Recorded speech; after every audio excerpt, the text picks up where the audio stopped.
If I asked you what was common between these very illustrious names, what would you say? Mr. Kumar Mangalam Birla, Mr. Motilal Oswal, Mr. Suresh Prabhu, Mr. Shekhar Kapoor, Mr. Piyush Goyal, Rakesh Jhunjhunwala. What do you think is common between these people from very diverse walks of life and professions? Two letters, two simple letters, C and A.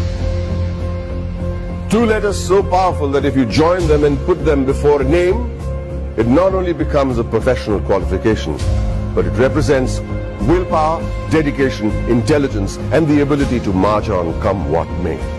To the rest of the world, these two letters mean chartered accountant. But to me, it means something completely different. Committed achievers. Let me tell you a story about a committed achiever. A young girl was wrongly prescribed penicillin for a common cold. What happened was that she became visually impaired. A 9-year-old became blind. She decided to become a chartered accountant. Her name was Rajni Gopal. So what if she was visually impaired? The world may think of it as a handicap, but she did not.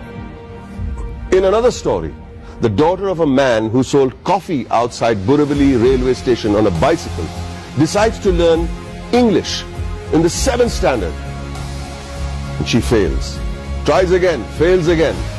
She goes on to become a chartered accountant. Did she ever think that language would be a barrier? She did not. Did she ever think that her financial status would be a barrier? She did not. All she wanted to do was become a chartered accountant, a committed achiever. The only place where achievement comes before commitment is in the dictionary. It was this commitment to achieve that led to the formation of this organization that would change the economic structure of this country forever. ICAI, the Institute of Chartered Accountants of India. The leaders of this nation were visionaries. They knew the role chartered accountants would play in developing the country, which is why on the 1st of July 1949, a year even before the Constitution of India was formalized, an Act of Parliament gave birth to ICAI. Today, ICAI counts itself amongst the oldest professional institutions in the country. Born as a regulator of accounting profession to aid the economic growth of the nation, it is the second largest professional accounting and finance body in the world in terms of members, with a current roster of about 2.5 lakh members and counting as I speak, with a presence of about 71,000 female chartered accountants and 3.5 lakh girl students. ICAI holistically carries the mission of transforming the nation from women's development to women-led development. During its eventful journey of 70 years, ICAI has become an integral part of the Indian economy, taking it on the path of the fastest growing economy in the world.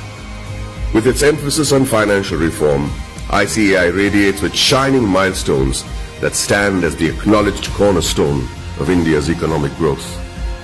In the year 1956, chartered accountants were recruited for the first time in the commercial audit branch of CA and G. Many of you may not be aware that many accountants were part of the Indian freedom struggle, like First Lady Auditor C.R. Sivabhogam, who participated in non-cooperation movement on the call of the father of our nation, Mahatma Gandhi ji. She was also imprisoned for a year.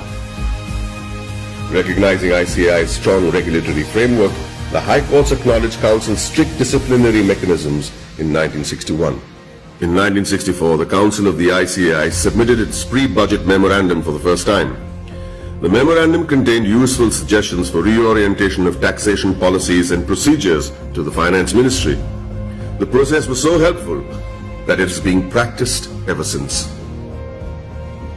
In the 70s, the ICAI started rendering free advisory services to SMEs and small taxpayers on maintenance of accounts, tax paying and other financial matters. Not only did it enhance the financial literacy of businessmen and citizens, more importantly, it started the industrial growth in the country. It also collaborated with the government to enlarge the scheme of scholarships. With all humility, I wish to mention that in the year 1972, ICAI members had provided pro bono professional services to the heirs of the Jawans and officers of the armed forces who sacrificed their lives in the war. Complete exemption from tuition and registration fee of the institute was also granted to the children of Amar Jawans and officers. The 80s saw widespread gloom in India's macroeconomic performance due to the prevailing conditions in the country. However, during the period between 1980 and 1990, the economy began to improve and growth rate accelerated. The government appointed CA members on various committees like boards of public sector undertakings and nationalized banks. The government also appointed ICAI as an expert and independent advisor on company law, fiscal and various other committees. The corporate sector, the public sector corporations, cooperative societies and public trusts were brought under the accounting discipline by legislation. In the 90s, sales tax audit was introduced in many states, which is a direct result of ICAI's efforts to showcase the role played by the CA community. ICAI developed a research center in the form of a non-profit company to be named as Accounting Research Foundation. It was during this time that the government recognized the ICAI as the sole recommendatory body for setting accounting standards in the country. 2000 and onwards marked the period when many MRA MOUs had been signed with many international bodies such as ICAEW, CPA Australia, Ireland, CICA, etc. ICAI was granted recognition by IGNOU as a research center for the benefit of its members and employees to pursue doctoral research from IGNOU. eSahayata was launched as an electronic service for members and students of ICAI to provide prompt services against their queries, complaints and grievances. In 2007, ICAI decided to recognize the CA leaders in industries, which gave birth to a glittering awards function. In 2009, ICAI was awarded the Recognition of Excellence Award by the then President of India, Srimati Pratibha Patil. In the year 2014, the Honorable Prime Minister of India, Sri Narendra Modi, nominated ICAI for the Swachh Bharat Abhiyan. Under the banner of Swachh Bharat Abhiyan, Swachh Vidyalaya Abhiyan was launched in the year 2015 to provide separate toilets for boys and girls in all government schools throughout the country. ICAI undertook a pilot study for the Indian Railways. The in-depth cost analysis helped in streamlining the running of the railways. Considering the importance of the legislation, namely black money, and the imposition of Tax Act 2015, CBDT decided to go all out and conduct workshops with ICAI to clarify any doubt the assessees may have had. ICAI was chosen as the preferred institution to partner with the Government of India to create awareness and maximize the potential of the Income Declaration Scheme 2016.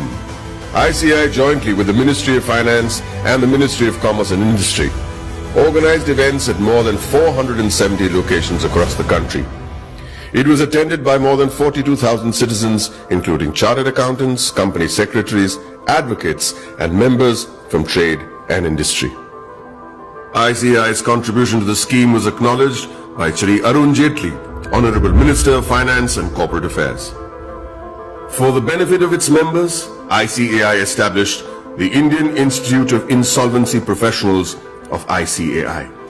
ICAI extended its technical and infrastructural support towards the accounting reforms of various government offices. This meant moving from cash to accrual system of accounting after assessing the tremendous positive impact on national financial reporting. It was also an important year for the Indian economy, with GST being touted as the game changer, leading to one nation, one tax. ICAI, as always, was there to partner the government towards effective and smooth implementation of GST throughout the nation. As a result, ICAI and CA members became a proud knowledge partner for GST success.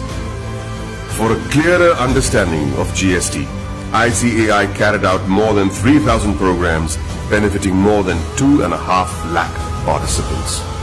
ICAI also established GST Sahayata desks all across the country to facilitate small businessmen, traders, shopkeepers, and the public at large. ICAI has created a milestone by launching various incubation centers. In line with the Prime Minister's vision to support startups, ICAI is providing massive platforms to help CAs start their businesses. Not many people know that there is an accountancy museum in India, or that the ICAI is the first accounting body in the world to start a digital accounting and insurance board, or that there are 3 forensic labs in India to monitor financial bungling and frauds. With this, the ICAI is keeping its eyes and vision firmly on the future. The ICAI has a very strict code of ethics. Its motto is taken from the Upanishads, Yayeshu Sapteshu Jagriti, which translates as the one that is awake in those that sleep.